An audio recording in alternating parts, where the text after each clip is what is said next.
nɔgɔ kuma bita min ye away kado situation sécuritaire lakana away kado o tableau be cogo min zone des trois frontières nɔgɔ min ye away kado état major minnu be Mali tɔgɔla ani Burkina tɔgɔla ko wuli ka jɔ ni cɛsiri ko kɔni kelen do yalisa min ye groupe terroriste an bɛ se k'olu kɛ c'est tout c'est fini Masire Diop away kado ni y'ale kuma kan ye Masire yɛrɛ intérieur a ko yalima away kado an bɛ tableau min kan i ko bi terrorisme ka se k'ale kɛlɛ k'a ban pewu ka bɔ anw ka jamana in kɔnɔna na sabu terrorisme min n'a be away kado zone des trois frontières n'a bolo a bi waati dama dama bɔ i ka dɔn k'a fɔ wuli ka jɔ ani cɛsiri o kɔni bolo dan bɛɛ Mali ani Burkina an bɛ ka fɛɛrɛ ni dabaliw bɛɛ lajɛlen kɛ yalisa jaabi jɔnjɔ an ka se k'o sɔrɔ ka se k'an fangaw di ɲɔgɔn ma ka kɛ kelen ye un personne maa kelen parce que kɛba ko a ko n'i ye jateminɛ kɛ un personne maa min b'o fɔ i b'o dɔn wa Jacques Ala ka hinɛ la Ala k'a dayɔrɔ nɛɛma Masire Diop a ko n'i ye jateminɛ kɛ ministre de la défense et des anciens combattants toi y'a dit moi y'a fait la guerre de Tchécoslovaquie min ye away kado maa min y'olu ka ministre ye o de ye colonel Sadio Kamara ye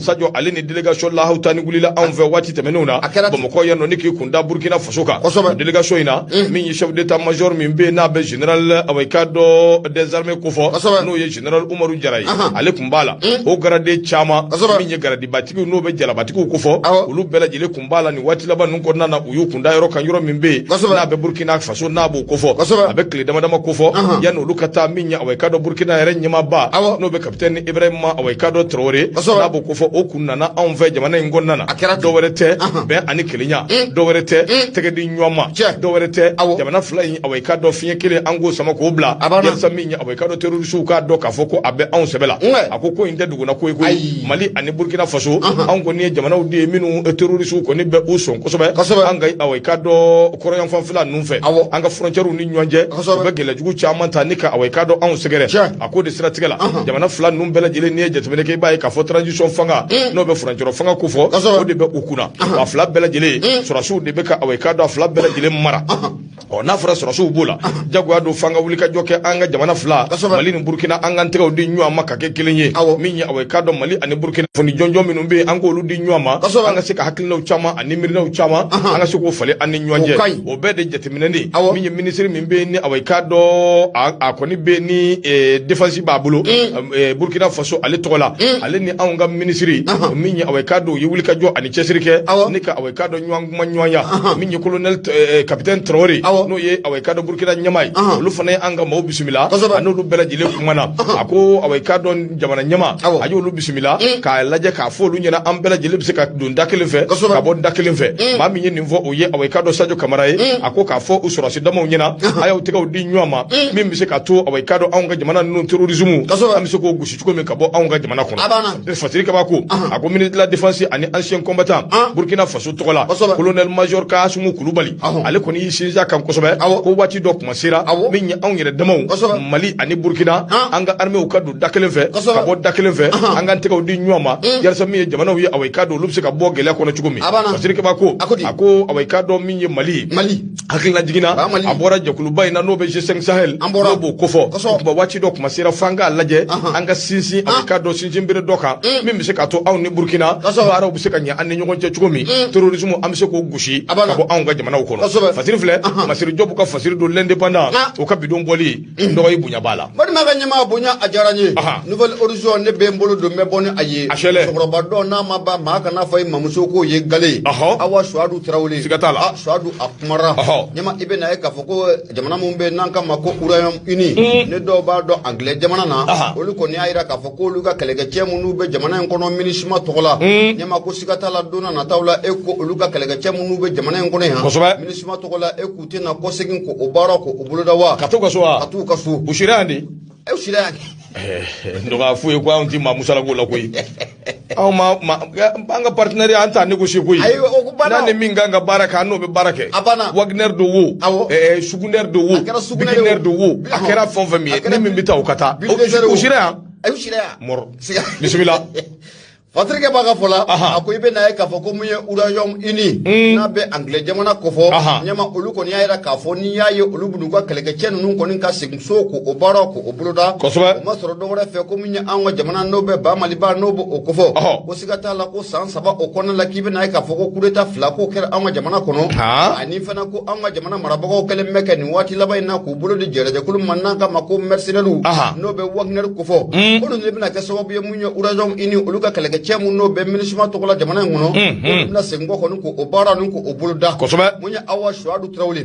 ayira ka foko munye ni ya jitemena kala je ngile ko munye kalega chemu no be minishima to kola anga jamana ngona nyama ko beti jo munye kalega cheke mafla ani biduru onywana ula abela jile na kunye wala saka demeta ninga minishima ka asegere oro kum kono lebe na ka foko francis temenen ko foka boy ani munye nazara jamana wora o temenen ko foka boy ibe na ka foko munye gile ko jamana ko no ofla ka decision ka boka bine yaira ka foko dona na tawla sikata la ala tina me olu fana bena feren da malike ko keleke chow bela jilen ko la segin suko katasu aywa atrike baka fola ako minishuma ibena ka foko minishuma ale mumba anga jamana akona la ya abeni ngana wati ni ko nimbo ukamanda a prolongera wati wora ko osmana ka di minishuma ma bayira ka foko minishuma akamanda ko beta banfo juillet 2023 okonna ula ga namanya ka foko minishuma ko akamanda ko o prolongera nyema nga minishuma ka keleke chow ko sikata la joko mukanita ko dore ko dimbe ba akuntala o janya ula patrike baga fola ako muye urajom ini nabe anglais jamana okofo ako ni akli bala muye décembre 2020 ulu ka contingent fola no buka keleke joko fola okofo ulu na sirate anga jamana okonala nyode fiena unna kunte dore muye minishuma alebe ka deme tugumna anga jamana kono wala sa muye basiki obiseka na muye ba maliba okonala tugumna patrike baga fola ako ni wati na ko muye alim nglaw nglaw ko keleke chemu bia na beti jo ma ki mafla ani ma biduru o nyona la ni ma ku na ko kunye muye san saba ko o baro do ke unna na muye 2020 konna la wa ko baro bala dile ku nga banga be 20 décembre 2023 o konna ula patrike baga fola ako sigata la ko muye glan nuye nyama ko ne wuli ka jo chairman ke ka anga jamana ka deme ka bi san 2018 o konna la ya no ko keleke cho kana 2018 ki bi na ka foku ye debata ka nyi force bargani ma biseka munye keleke cho ku terroristu ku bunje tugumna oro kum kono la kibina ka foko munye panguru chaman kumbe barkani ma soro ko ni panguru nun chaman kumbe munye bo glawri yoro adi munye minishima oma patrike baga fola ako ministri mumbe ni wati na nale be glawga arme okuna ale ko ntara jo aka wasa do nye korla la do akun temani na ayaira ka foko munye jamana metabulum na kombina be ba maliba okofo ko munye jamana mu sansa ba konna la ko munye kureta flaku yoke ofana temano ko foka boy ko ni wati labai na ko munye jamana marabago ku keleme ku tega di munye irisika kelege chamuma no be wagner ku fo ibina ka fo ko munye ministre de défense allemand anglais ale ko naira ka fo ko nunu bala dilene dalue dalu mun no bina ka sobobi olu ko nunu sembo munye jamana sina wa ko kelege chamun biya na be ministre otogola ma kema fla ani ma biduru nyona nyama ku bala dilene na singo ko ni ko oboro ko obuluda patrike baga fola ako munye urayom ini o temano ko foka boy no be anglais jamana okofo akuni akili bala muye février temani faransi koni yaka kuso na ka kasaw bala jilen cheka bo anga jamana ngono ako siadi jamana ibena yaka fuko fana yaka kuso na kasaw bala jilen che ka bo anga jamana ngonna la amedom na kombi munye minisi ma jera de ko mun no ba anga jamana ngono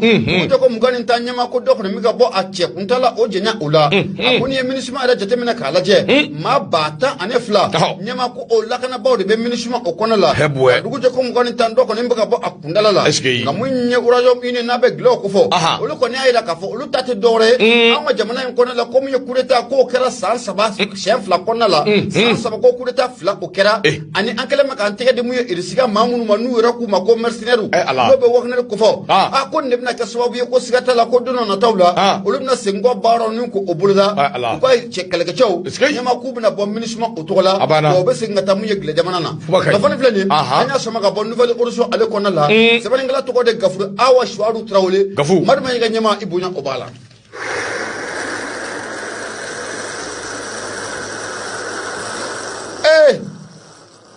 Famana ni nyogona min famana ni mada ya tezara ai nera te jamana ngono nyudo fo mashi saka te samata Makan. Ala ka ni sababu. Ami. Te Zara du. Zara. Ba Solomon Fufana. Walay. Pakala international. Pakala international. Tanga fuli bay. Awo. Abemi. Kosoba aflani. Ho. Bi jabi maine. Bi mainde. Nya fi de bi dugu jera nya fi go bi ma hali nguli chugo yere ayo. Bi mainde. Ambi do de kenywai. Awo. Ndo ala ka ni sababu. Ambita. Kwamba Allah nyini minye jamana fama uye ku ka laje awaikado ka dine mimbe na be islam dine na bu kofo islam ko ke awaikado religion officially mali kono ni nguma kan awaikado abise bengono sebe min nangwama ko soir de Bamako cadre bado be no islam jakulu doy na be cadre de concertation des associations islamiques na bu kofo ko jamana kono mimbe na bi wele ko laicité ni dine be da makaka namba wele o chugoina ko joshi ko bo dine kono ka seben ka fo anga jamana islam dine awaikado odi dine min na shinjine do jamana kono wa ale de dine officially fasere ka bako ako cadre mimbe na be cadre de concertation ko fo association no ye al urwatul wasuka akainza islam dine do jakulu do abana nga foti mo ka fumia apechika fe kalande ngui ako kuma na sa o dine dimanche do kalo kleta ani saba en 2022 ku ye wulika joke minje conférence do ye ku yo ke awaikado suba de ngono na be maison de la presse na bo kufo maison de la presse ale frene minda kura ala ka hina Amadou Toumani Touré ale de suba njoka di marikana lillahi kana law ka di kuna funi dilawma o ka soro ndo minje maison de la presse kumbe yoro mi yana biriku na fe ngana an ga balonta yoro kundu wallahi wuli bali oyi eski ani minna kura ka o misra ngu menjo invite ambita nyo soro terrain ngai awo eski minna kura yoro ina ngoni awo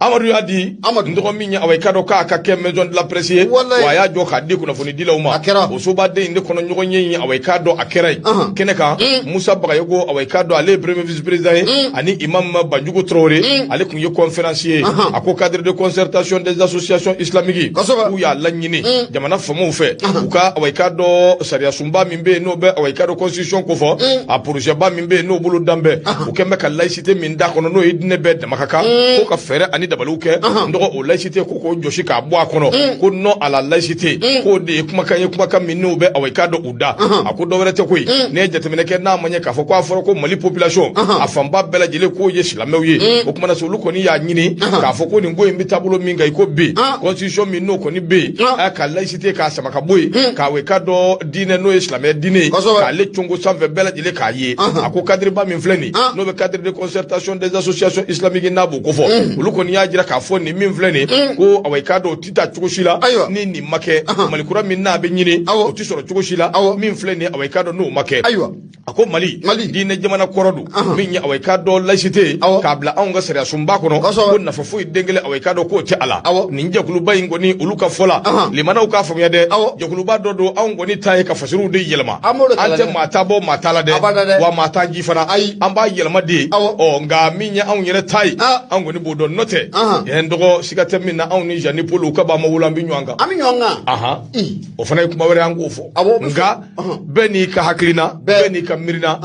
anga nywam bunya nywanga haklina uka abana o ma dina jakulu nde ni fo de ni lanyini ako declaration min be ni awaikado madobe no ye Muhammad Maiga ale declaration min kala kadri tokola ajira ka fo ko lube fara awaikado imama mauka ka awaikado lanyini minge ko de ninyi fere ani dabalika ke mali sharia sumbai laicité min bala dine be de makaka ko bwa kono kana ni awaikado islamia dine ko yungo awaikado ko dasafe ko ke religion awaikado ako nonde amdoni mina ko bi fenjama be minun ko nimbika ke awaikado kaba ko dawndo koy wa nimbika so buye min awaikado ka fere ani dabalu betge la nyini minun be groupe bayin to la jakulu bayin to la no e cadre bayin wa jira ka fo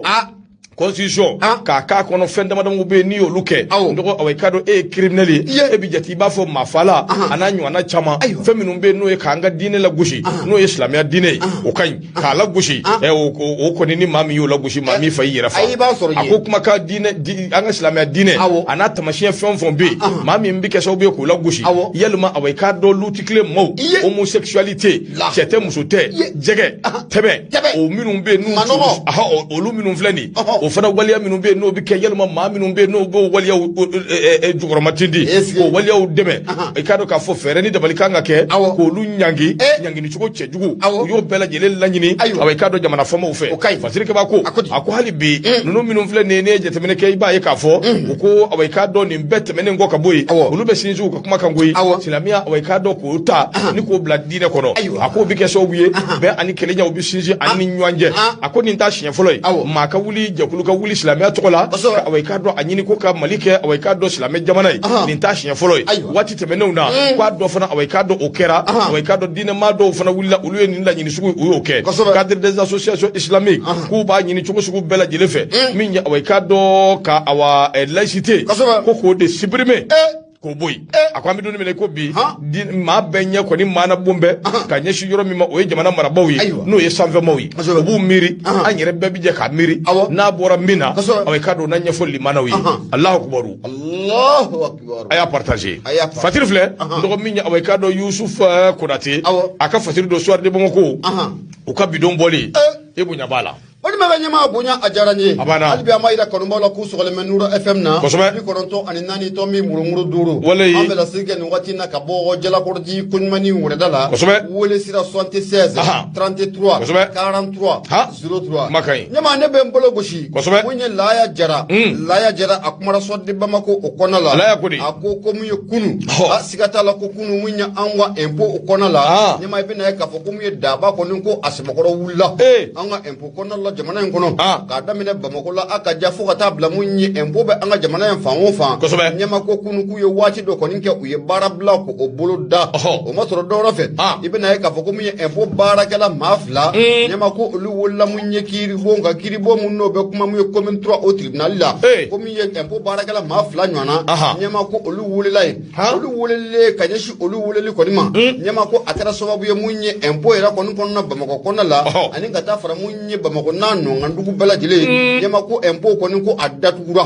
Laya Jara a y'a yira k'a fɔ ko an bɛ don min na ko bi a kunu n'o bɛnna tɛnɛn don ma siga t'a la mun ye jamana in kɔnɔ ani ka taa bila mun ye jamana in kɛrɛfɛ duguw la n'a bɛ Bamakɔ kɛrɛfɛ duguw ko fɔ i bɛna ye k'a fɔ ko mouvement belebele ko o kɔni ko o wulila o ma sɔrɔ dɔwɛrɛ fɛ mun ye an ka impôt o kɔnɔna la siga t'a la n'i ye impôt n'i y'ale jateminɛ k'a lajɛ ɲɛmaa ko ale bɛ musaka mun na don an ka jamana yɛrɛ kɛsu la a bɛ musaka mun na don an ka jamana yɛrɛ kɛsuba la ɲɛmaa ko ale bɔlen kɔfɛ ko douane de bɛ n'i jɔ jɔyɔrɔ 2nan o la ko impôt bɛ musaka mun na don ɲɛmaa ko a dagosi ko ka bon kosɛbɛ nka i bɛna ye k'a fɔ ko min ye impôt baarakɛlaw kɛrɛnkɛrɛnla mun ye syndicat jɛkulu mun n'olu bɛ impôt maaw tɔgɔ la ɲɛmaa ko dusukun kɔni ko a sɛbɛkɔrɔ tɔɔrɔ la kunu o sabu kɛ u ka maa mun n'o wulila maa 2 mun n'o wulila mun ye commune 3 ale tribunal la ɲɛmaa ko de kɛra sababu ye k'u sɛbɛkɔrɔ tɔɔrɔ Fatirikɛ b'a ka fɔ la a ko mun ɲini ye ko in jateminɛ k'a lajɛ syndicat jɛkulu mun n'o bɛ impôt tɔgɔ la ɲɛmaa olu kɔni y'a yira k'a fɔ ko nin baara bila mun n'olu y'a boloda kunu ɲɛmaa ko ma sɔrɔ dɔwɛrɛ fɛ u ka maa 2 mun n'o minɛna ka taa mun ye tribunal o kɔnɔ la wele bilala o maa 2 min ma ka taa tribunal o kɔnɔ la ɲɛmaa u ye conférence belebele kɛnɛ k'o sigi mun ye direction générale des impôts o kɔnɔ la mun ye comité syndical maaw ɲɛmaa u ka laɲini kun tɛ dɔwɛrɛ ye nin baara mun n'a talen filɛ k'olu jɛ ɲɔgɔn k'u sɛgɛrɛ ta o sabu kɛ n'i ye duga ye maa su kan a fɔ wuli ka bɔ an su kan i bɛna ye k'a fɔ ko mun ye impôt baarakɛlaw u ye wuli ka jɔ ni k'o kɛ ɲɛmaa syndicat jɛkulu u y'a yira k'a fɔ k'u ka dɛmɛ k'o bɛ ta k'a ɲɛsin u ka maa 2 mun n'o welelen filɛ ni kiiri bunakun o kɛnɛ kan a ko n'i ye ko in jateminɛ k'a lajɛ ko in yɛrɛ ko a sɔrɔla cogo di a ko mun ye impôt baarakɛla 2 ye ɲɛmaa k'u n'an ka jagokɛlaba dɔw de karila ɲɔgɔn na u n'an ka jagokɛlaba dɔw de karila ɲɔgɔn na o kari ɲɔgɔn na ko o de kɛra sababu ye ni ka t'u wele mun ye commune 3 o tribunal o kɔnɔ la impôt syndicat jɛkulu u dun y'a yira k'a fɔ n'a ma ɲɛ k'a fɔ ko olu ni jagokɛlaba ninnu kɔni u karila ɲɔgɔn na ko mun ye jagokɛla in ko a tun bɛ se ka tɛmɛ sira wɛrɛ fɛ jango ko a ka taa mun ye ka taa di kiiri tigilakaw ma o sabu kɛ mun ye impôt yɛrɛ mana kɛ togo o togo ɲɛmaaw de b'u la impôt mana kɛ togo o togo ɲɛmaa i bɛna ye k'a fɔ k'u ka disibaw de bɛ yen ko min ye jagokɛla in ko a kun kan ka tɛmɛ mun ye olu ka disibaw fanfɛla la fɔlɔ ka sɔrɔ ka taa da kiiri bunakun o kɛnɛ kan ɲɛmaa ko nka ko o si ma y'a la su ko dugusajɛ ko ka tila ka olu ka maa 2 in k'o wele ka taa n'olu ye kiiri bunakun kɛnɛ kan tan ɲɛmaa ko ye fɛn ye k'olu tɛna se k'u sigi k'o lajɛ abada o sabu kɛ u y'a yira k'a fɔ ko dɔɔni ko o tɛna tɔ to kola wala kum kona la ya ira ka fo kube de mata ni nganya su uje no flying koni ma patrick ba ga fala ako munye impôt barakalaw ira ka la ni kutu dawra no luka ma flying ne ako kuna amatente ko sabga ira ya ka fo ko munye ma flying ku ma mina sada ira kona la wala kum kona la ya ka fo no luka ma flying ko bolo koni ko amabo uka ukungelema ka wulika jo belebele ko bolo da watina na tawla e ko biera ukuntina sidigi belebele ko bolo da wa watina na tawla ukumna ta barabla ira ka to bolo da wala kum kona la ko munye mado koni ulla somna abina fo foka ben koni onana kola munye barakala flying koni ku ublala patrick ba ga fola no de be la ya jara ku fo ako kunu koni sigata la munye impôt barakala bela jele nyama ku ye bara ko abla ko sabga ni ma flamu nu wala munye commune 3 au tribunal o kenaka munye anga jamana aseko na mado bolo no be jago kala do ko fo munye esaniga nu ye asone ba ya ka fo akosobe Maldo Allah kibaru munye saniga jagulu nu uyaye ka fo ko munye nin jago kala ban nyama ko aja do ko aga fega rom na ko atara akari yede akosobe ulika ka aknata duyi kaya ye ay ko nye to ko na abula na tara ye ne kanu ka bulu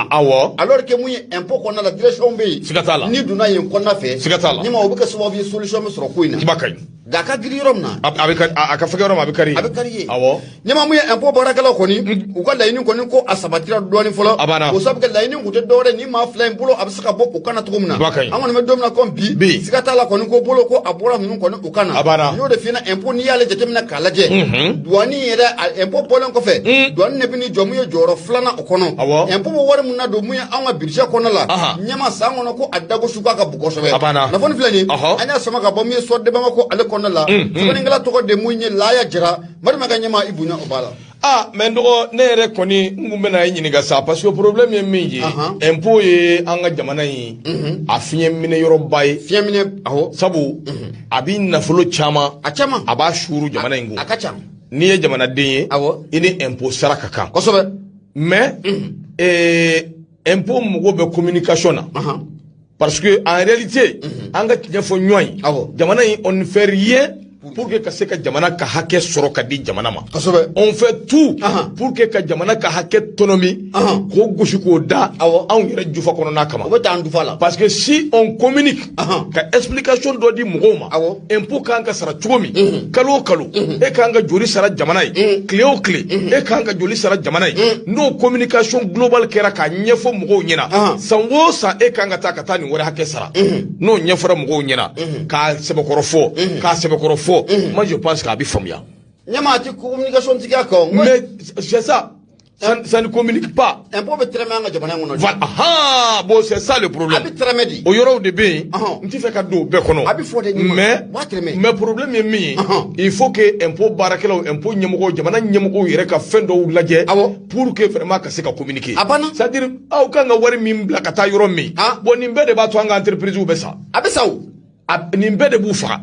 parce que min kan ka taa yɔrɔ min o ti taa ye c'est ça le problème impôt de bɛ tɛrɛmɛ an ka jamana e min b'i ka butigini kɔnɔ e ye butigini dayɛlɛ a ti kalo 3 kalo 4 bɔ i ma tila i ka déclaration yɛrɛ la fɔlɔ impôt nana i ka butigi minɛ k'a datugu k'e ka san wari sara kosɛbɛ 6,000 ni dɔɔni 8,000 ni dɔɔni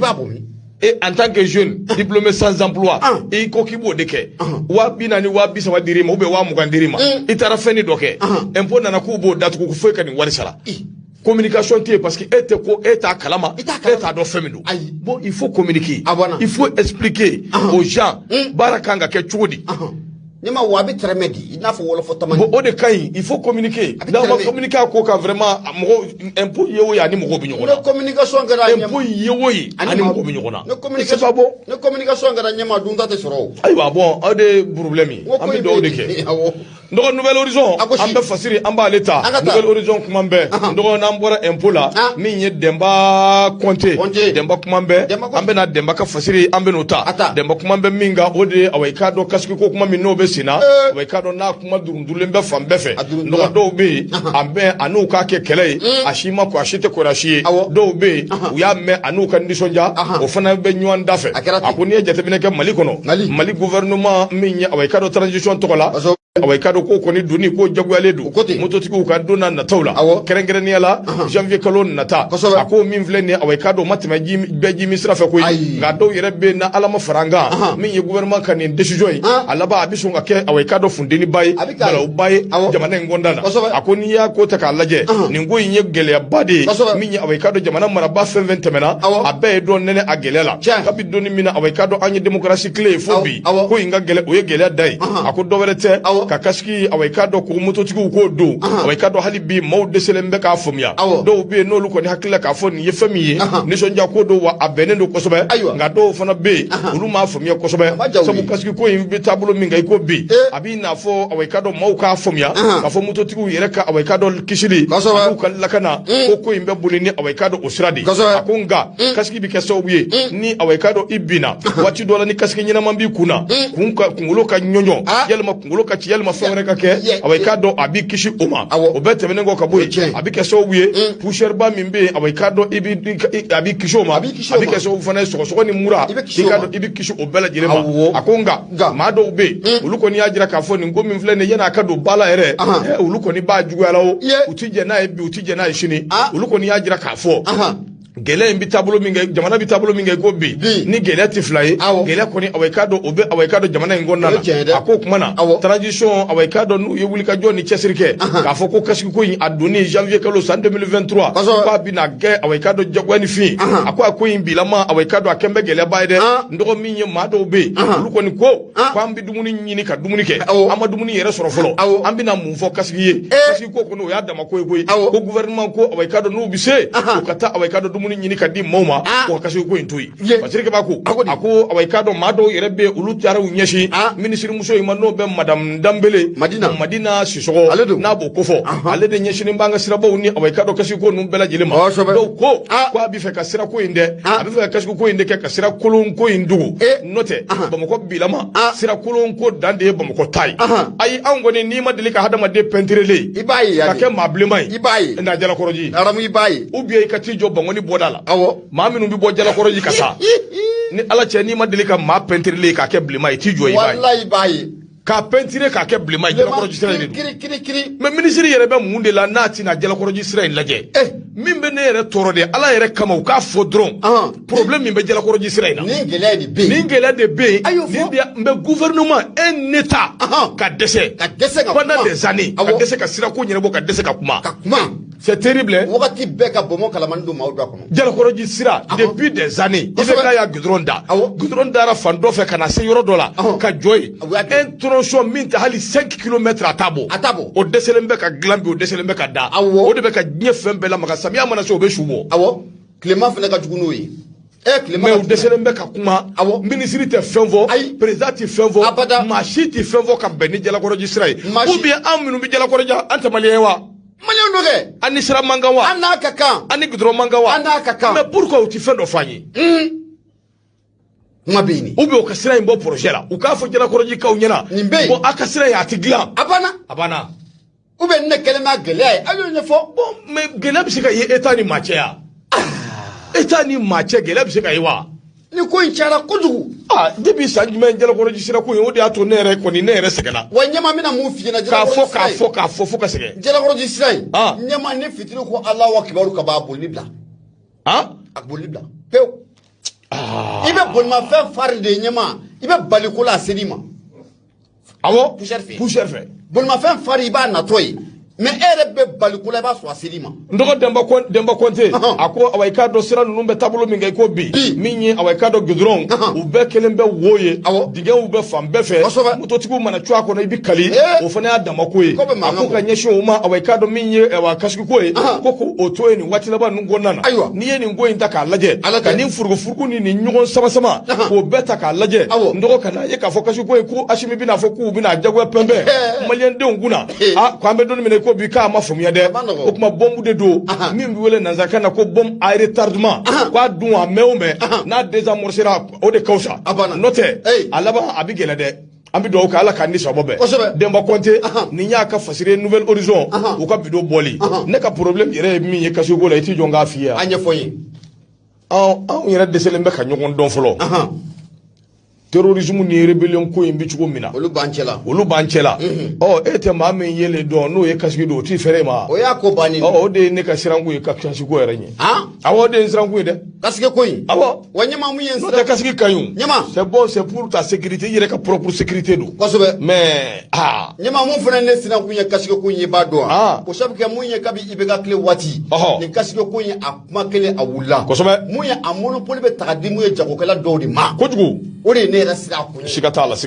kasige wasaba wallahi tebo sambuji wallahi wasaba ni kimoduru na fara ke ko sa suna kai kasige kai kosobe wallahi siraban kasara mu no be ka sango no mu bulma fes mais atene ma yate flene ka ala lere kumbe fe ka passer mais siram man ibe mugo fe invité kana Noura FM na o tse ka invité ko jala koroji siram man ka man klema fara samya ni jala koroji siram ngungai ambe kuma mina be anti sorola ayi mais jalakoroji siram may ibe mugo invité les gens ne viennent pas ado bi wuli obi klaka segi wallahi bon na fara ko tronso fijina be bumo ko kono jalakoroji ko ne bumo ko di wanyama siram na dabe na fa bari la se jabana ire mais c'est clair kosobe mais ne re ko ni ta don c'est vraiment ibrahima tungara na obe solution min soro vraiment ay nta don chiti fashimie de wa ate jalakoroji don de wa amadili ka teme jalakoroji fait de wa je sais pas en tout cas e chi foi madame damale ko ba do vraiment les gens sont fatigués ministère mugo bebe ni sira ko ikalama ni min be o ka fodron apana jalakoroji jina si ekini ke ka washili ke awo olu yere foku mana juru tige kosobe foka ma mo natige foka mo nala che fi ko be mana bo ni bi ta jalakoroji ni bi bo jalakoroji ka ta dugu ko ni bi complet fla de du apana deux complets min bi kana ibi tani mi dugu kono ibo ne jala koroji jeune fɛn fɛn dugu kono ka jelen bi tamana ni ala cha complet fla aga sagi ko na la je sagi do bloku tala de be sagi do ba ka sagi kono bloku tala de ble ka fi ka jelen mai wallahi di alai ay nyama do ba ko ay nyama la ma nyama gelale do ko aramu sigatala anyi jala koroji sira ko info fa laba mi ka ke yele ko de mawbulu wallahi fu bi yela na dugu kono kosobe ni ku bi wajala ko maiga da ko ambi nyogo soro dugu kono ne ngo c'est quoi ça ambi nyogo wele ministre na ma laje ka jala ko registre laje vraiment an woni ni kini do di washiri do ni marché do bekera anya ni beke sijan ko na mba di ala de ma ka deli yere de ala yere jatika ayi barenge mari kana lillahi kana law ala kama ay jala ko registre nglanye eski jala ko registre kawsegena asegena de wallahi di ala enyama ngwali na jamu so mana daga sigi logoti te saw ayi fini mana ko ka gluwa ala kanichi a bed bibli ante logoti samle bloku tala koy o bana pe ala ka ni ma o ma mi ya fe nya fa were fe ko pusher dumbi ma fa ay galodi galodo an ya dumbi an kwale flani an ya du ka du fu a microbe yere kembe engrais de an farla arabu de o ba ko ko di ala kan ni so bobe fama way nyama ibrahim tungara ni ma minun be globana vraiment ya fo ministre ko jala ko registre anyan seke kosobe wallahi anyan seke de ko alaje kosobe ala kan ni so bobe aywa nyama amita we so de bama ko ne be bolo do me bona aye radio Noura FM ye bi ko non to anani to mi murumuru duru ya jala ko registre ko biaw awo Amadou Diko an goni kuma na anya ne reportage ni fenda ma minge jala ko registre ngantado ibrahim tungara wallahi mbeka sebe fi wallahi je te jure Ibrahim wallahi ça va pas la route de Jalakoroji là ça va pas ni yere nana domi ni bora fe binayi mais Moustapha Sadio yere a confirmé nyama kale yere nana kale ayi c'est-à-dire le problème est que ne yere ko ni boulot maintenant au lieu que ko mugo tuyi ka kiba ko mugo te malion yi min be réellement o ka fo mugo e droit aya fo pana sila o beba ka yere taper a beba ka yere toucher fe o beba ka mais ni ngudro ni ka sans joli ka bo Jalakoroji yoro into sanfela yin gidron da ne yoro jam sabugula ka ta noro luna parki gidron bayna o de te ha aban gidron da mina ngoro yan aywa ala ka ni sababe bismillah ngata ala ka ne kadama amina so de bama ko nyama ne be bolo do me bone aye Omar Angoy Ba dogona ke akumara akoko ngata ponje nantra ponje muye ponje l'habitat so ba nyama ibe na ka fo ko munye ma do kungulu keleme ka murti fari ko obulu dai na be sani ga jakulu do ko fo ulu kun keleme ka ira ka fo ku bina tabara blala munu ku mena ka tenendo fu ka tabla munye juma dona tenendo no bena munye octobre novembre ko kleuta anani ma anu ku beta kunche munye novembre ko leta ani shegi ibe na ka foku ka layini ku de dore anyema ko barabla ku ku layini oyo ode akomu yen saniga jekulu mi yenu ku me fakata barabla ula ibe na ka foku anyema ya ku me munye mamumbulo ode docteur Gida Landure ko na ka kɛlɛkɛcɛw k'u ye labɛnw bɛɛ lajɛlen k'u sabati ka ko in kɔni ko a kɛra jigi waro y'u bolo mun ye pɔnse kɔnɔna la koyi o sabu kɛ mun ye pɔnse baarakɛla minnu bɛ a ka jɛ ko baara kɔni ko a ka d'olu ye olu y'a ye k'a fɔ ko mun ye gida landure ko n'a ka nin jɛrɛjɛkulu in k'u ka laɲini ye fɛn mun ye ko mun ye gaburu pɔnse ɲɛta ko pɔnse ɲɛta kɔni ko o ta a kɔnɔna la k'u ka laɲini k'i bɛna ye k'a fɔ ko politiki ko o ba a kɔnɔna la ani jɔyɔrɔ kɛlɛ ko o ba a kɔnɔna la olu ye fɛn ye ko olu baarakɛla minnu bɛ pɔnse nin waati na ne ma ko olu to don o da fɛ abada Fatirike b'a ka fɔ la a ko mun ye maa ninnu n'o bɛ gida landure n'o b'a ka syndicat jɛkulu ko fɔ u ka laɲini kun ye fɛn jumɛn de o sabu kɛ o kumana k'a fɔ ko mun ye hôpital Pɔnze ne ma ko yɛlɛma kura ko ka don hôpital Pɔnze o kɔnɔna la o fana tɔmɔnen kɔfɛ ka bɔ yen u ka secrétaire général mun bɛ n'o de Fuseni Kulubali ye n'ale kɔni bɔra Pɔnze a bɛ nin kana san damadɔ bɔ a mitira ka taa mun ye jamana in fan dɔ fɛ u ka laɲini tɛ dɔwɛrɛ ko mun ye Fuseni Kulubali k'o fana bɛ se ka segin cogo min na ka na baara kɔni o kɛ Pɔnze kɔnɔna la o de kun kɔnɔna la k'u ye baara bila in ka a boloda nka n'i ye ko ninnu cɛn jateminɛ k'a lajɛ ne ma ninnu ka baara bila k'i bɛ na ye k'a fɔ ko mun ye jɔyɔrɔ ko kɛlɛ ko o ba a kɔnɔna la ani ka taa fara mun ye politiki sira ko o bɛɛ lajɛlen o ba a kɔnɔna la o de kun kɔnɔna la i bɛ na ye k'a fɔ ko mun ye hôpital de Pɔnze maa minnu bɛ a ka ja k'u hakili juru kɔni caadilen don kosɛbɛ ne ma olu kɔni y'a jira k'a fɔ k'olu tɛ fara ninnu kan abada ka taa gɛrɛfu in na ka banabagatɔ kɔni to bana o kɔnɔna la o de kun kɔnɔna la ne ma k'i bɛ na ye k'a fɔ ko mun ye nin ko in ko a ma kɛ kunnawolo ye mun ye dɔgɔtɔrɔ mun ye gida landure a n'a ka jɛrɛjɛkulu kɔni ko a ma kunnawolo y'u bolo o kun kɔnɔna la i bɛna ye maa mun bɛ n'o de Fode Sinayogo ye siga t'a la ale ye syndicat jɛkulu mun bɛ n'o ɲɛmaaya minɛnen don Karimu Tarawele bolo olu kɔni y'a jira k'a fɔ ko ninnu ka laɲini o tɛ dɔwɛrɛ koyi u bɛ fɛ ka tɔgɔcɛn ta ni ka Pɔnze kɔni ka a sɛgɛrɛ kɛrɛnkɛrɛnnenya mun ye Pɔnze ɲɛmaaba mun bɛ bi nin waati na n'o bɛ directeur général ko fɔ professeur Ilo Diallo ko kabi fulakɛ nana yɔrɔ in na ko a bɛ ka baara caman de kɛ mun ye Pɔnze kɔnɔna la k'u ka laɲini tɛ dɔwɛrɛ mun ye ka fulakɛ in ka a to a ka u tiɲɛ ka Pɔnze yɛrɛ ka a paralyser k'u ka laɲini o dɔrɔn de ye ko o de kun kɔnɔna la baarakɛlaw kɔni k'u ma sɔn ka taa gɛrɛfu la cogo si la a ko n'i ye ko in jateminɛ k'a lajɛ Pɔnze yɛrɛ baarakɛla caman kɔni bɛ Pɔnze kɔnɔna la n'o bɛ dɔgɔtɔrɔ ko fɔ ɲɛma i bɛ na ye k'a fɔ ko olu dɔgɔtɔrɔ caman bɛ ko olu sara yɛrɛ kɔni ko o bɛ bɔ Pɔnze yɛrɛ kɔnɔna o de la mun ye jamana o t'o sara abada olu sara yɛrɛ bɛ bɔ Pɔnze kɔnɔna la n'a fɔra ko aw ka taa nin baara bila la dɔgɔkun kelen ne ma ko a bɛ kɛ sababu ye don na nataw la k'olu ka sara ko bɛ na kɛ gɛlɛya belebele o de kun kɔnɔna la i bɛ na ye k'a fɔ ko mun ye Fode Sinayogo ale ye secrétaire général ye ani ka taa fara mun ye Karimu Tarawele kan olu ye syndicat jɛkulu wɛrɛ ye olu kɔni y'a jira k'a fɔ k'olu kɔni tɛ taa nin baara bila in na abada Fatirike b'a ka fɔ la a ko waati sera ko mun ye jamana marabagaw k'u t'u jɔyɔrɔ la o sabu kɛ mun ye lapitaniso n'o bɛ dɔgɔtɔrɔso kɔfɔ ɲɛma docteur ni baara bila ɲɛma ko kɔlɔlɔ bɛ yɔrɔ min na bɛɛ lajɛlen b'o ta yɔrɔ kɔni don nka kunu Pɔnze kɔnɔna la ɲɛma ko a kɔni ma kɛ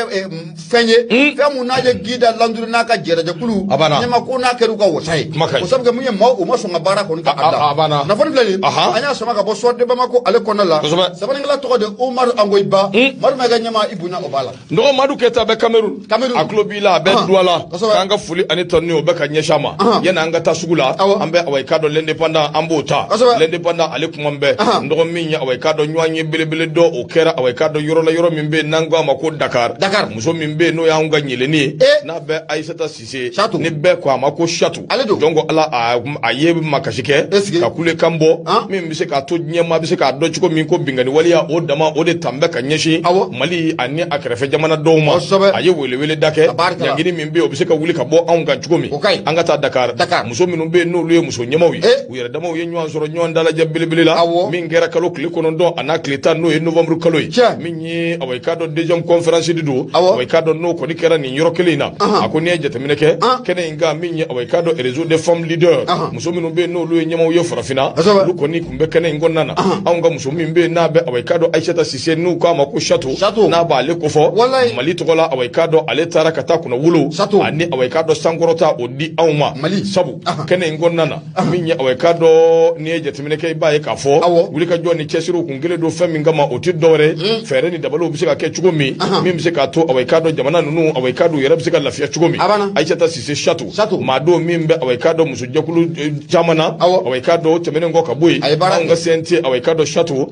abe o fana na ngene nga minye makisal ade kumbi kene ngona ale union africaine o nyamaba ale o yebi be temene ngo kaboy Musa Faki ale commission union africaine ale fana awe kado o maye parce que ba ko mai mvora yoro la yoro minna kanga fo afora wati la wati minna kanga fo sabu minye awe kado Aïssata Cissé ni be ko amako château wulika jo ani chesiru ke ako kale ikumana ka lanyini min gorona na minye awe kado biseka ale deme chugomi min biseka to fereni dabalu bike chugomi tradition biseka deme min biseka to tradition bitakala taula ina fo wati konna na wati mi ani sedeo bena wati minga château num bela jilenyi ko ale ba lanyini kabiri novembre ko san 2021 CEDEAO nyangini bere do taka susu angu ka damine ma keme ani mabina ani konondo lu balitani ka sigun ani ka bulula fa uni fen jama ko bedere ko betemene ngo ka boy union africaine ale be abay kado ale mali nyagi kasi mwa ko chamana ani CEDEAO ka mali bo chamana ako ni 2020 flene nunu e fondi minye abay kado premier vice président mbe no kumbe abay kado parlement panafricain tokola ale ko ni maura adabali bana aya jira ka fo minye ningo num bela jile ni yebinga ni wale ade yembise karsalam be away kado afori be biaka ni jugoina ako hali ka soro mali dum beta bolo minga ko bi ni do ni sete fly anya se ko koy ko sugu bela jile kera mi mbise ka to mali bise ka lafia chugo mi mbise ka to mali bise ka tanya chugo mi mbise ka to a umbi deme château akoko mi ka ta chugo mi na ni double vitesse ko sabu union africaine ay kemba ka do ka dossier fusani dotai mali burkina anika do sudan fo ka ta Guinée ulu bubulo la halia mina anika do Chad jamana bubulo la halia mina be nyamba la be ba do ka foko kilinde ma kalaje di nyama jolena min bi se ka to Mali yere anga nyini fem se ka ke ambulu soro fenye min bi se ka to Mali away ka do bi se ka deme château akokuma ka minu vle ne ni ale bora ku fo nu nyangini bere min ta ka nyeshi malima fem de do fem minu yu dangira koyi sabu akera kololo ni gela de ka nyeshi farafina de nyere de ma mi uya dabo fem ngama amako ya kera kololo ni gela de ka nyeshi ma château ko ku lu ba nyini cogo sugu bela jelena fere ani dabalika ke min bise ka to ni nyangini bere nu telela o bise ka taka bo away kado foso deunga o bete menengo ka boy château ko away kado bololo 120 abina petition da be ka ajira ka fo angele do nai sanction ka wuli ka bo malika sanction ka wuli ka bo kerfe jamana uka maminu be ni bere dambuku bere ka wuli ka boku château ko abino petition ke ni ko da o kuma Aïssata Cissé château aye kuna wulo min di foso deuma ani ka do wuli ka joni chesiri minge mali tokola ndoko ode ni away kado Dakar jamana ka ni musoyi no be Aïssata Cissé château ko fo abo kata mali ko ka na sigira kana ani kuna wolo de bina wuli baldo de l'enfant de Bourem ani kuna wolo de bina ene akilangwa abibo gawo de o l'enfant de Bourem ite juguya dabla Bourem gawo c'est la même chose muneta ko l'enfant de Ansongo l'enfant de Bourem fana tiɲɛ Ansongo Bourem gawa bɛɛ kile ay nyama wati munanga ti akumbe wasa bulonga muso ka to nyama yana fana tiɲɛ nyama jamana kuna wolo fambe ama ta yoro rabi kuna wolo di jamana wa château koni Aïssata Cissé mais mɔgɔ b'a ye ya mɔgɔ b'a ye cogo di château nu yemandi de aram ne kɔni ma deli ne n'a kɔni ɲɛ ma deli ka kɛ nani a ka haramu ya ka b'a la kan da yɛrɛ ma ye wallahi de ala ye aram den yɛrɛ kɔni ma ye n'a ɲɛ ma deli ka kɛ nani ka b'a la ala wallahi château ay nyama barakala ti dogo goy nunu be bara ka a tɛgɛ minɛ ko ni kafu jama gulo ta kafu kulo bila kana tɛgɛ minɛ kɔrɔ bɔdɛ jɔ an ka tɛgɛ minɛ fɔlɔ azon priwa i ka sɔrɔ ka tugu an n'o tɛ ni fɔlɔ taara kafu jama on zɔn tani barakɛla de ka di n ye wallahi château an b'i fo i ni baara faso kunna woloden an ka foli b'i ye ala k'a ni sababa bɛn dɔgɔ nin ye fasiri ye l'indépendant MSC a ka fasiri don u ka bidon bɔli a bɛ kɛ sababu ye an bɛ taa sugu la